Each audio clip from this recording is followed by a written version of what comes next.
जो यह पढ़े हनुमान चालीसा होय सिद्धि साखी गौरीसा. வணக்கம். இன்னைக்கு 39ஆம் சௌபாயில சொல்லி இருக்கிற கருத்துக்களை பத்தி விரிவா பார்க்கலாம். எவர் ஒருவர் இந்த ஹனுமனின் 40 பதிகைகள் கொண்ட தொகுப்பான ஹனுமன் சாலீசாவை மனமாற தூய்மையான பக்தியுடன் அர்த்தம் உணர்ந்து ஓதுகிறார்களோ அவர்கள் அனைத்து விதமான நன்மைகளையும் தெய்வீக சக்திகளையும் அடைவார்கள். இதற்கு உமையாள் கௌரியின் பதியான ஈசனே சாட்சி அப்படின்னு துளசிதாசர் இந்த சௌபாய வடிவமைச்சிருக்காரு. இந்த சௌபாயில தான் ஃபர்ஸ்ட் டைம் ஹனுமன் சாலீசா அப்படின்னு உபயோகப்படுத்தி இந்த பாடல்களின் தொகுப்போட பெயரை துளசிதாசர் குறிப்பிட்டிருக்காரு.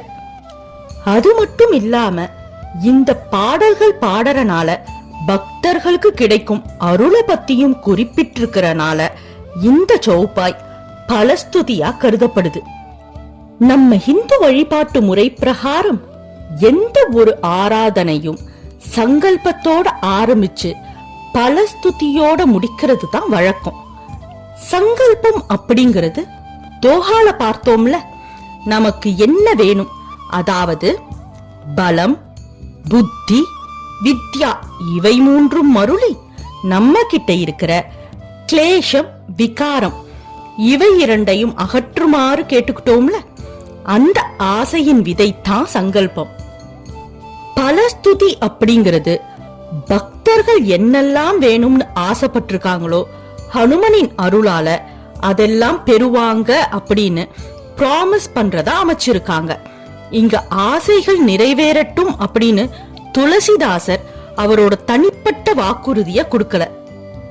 அத வலுவூட்டும் விதமா அண்ட சராசரத்தோட சக்தி ரூபமா இருக்கிற கௌரியின் பதியா விளங்குற ஈசனான சிவனை சாட்சியா வச்சு இந்த வாக்குறுதிய கொடுத்திருக்கிறனால இந்த பலஸ்துதி ஒரு மறுக்க முடியாத உண்மையா உணரப்படுது.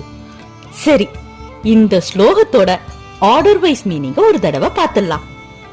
ஜோ யஹ யாரெல்லாம் இந்த பட்டே ஹனுமன் சாலீசா ஹனுமன் சாலீசாவை படிக்கிறார்களோ, ஹோயி சித்தி அவர்கள் வேண்டும் ஆசை சித்தி பெறும் என்பதற்கு, சகி கௌரீசா கௌரியின் கணவரான ஈசனே சாட்சி அப்படின்னு துளசிதாசர் இந்த சௌபாயில வாக்கு கொடுத்திருக்காரு.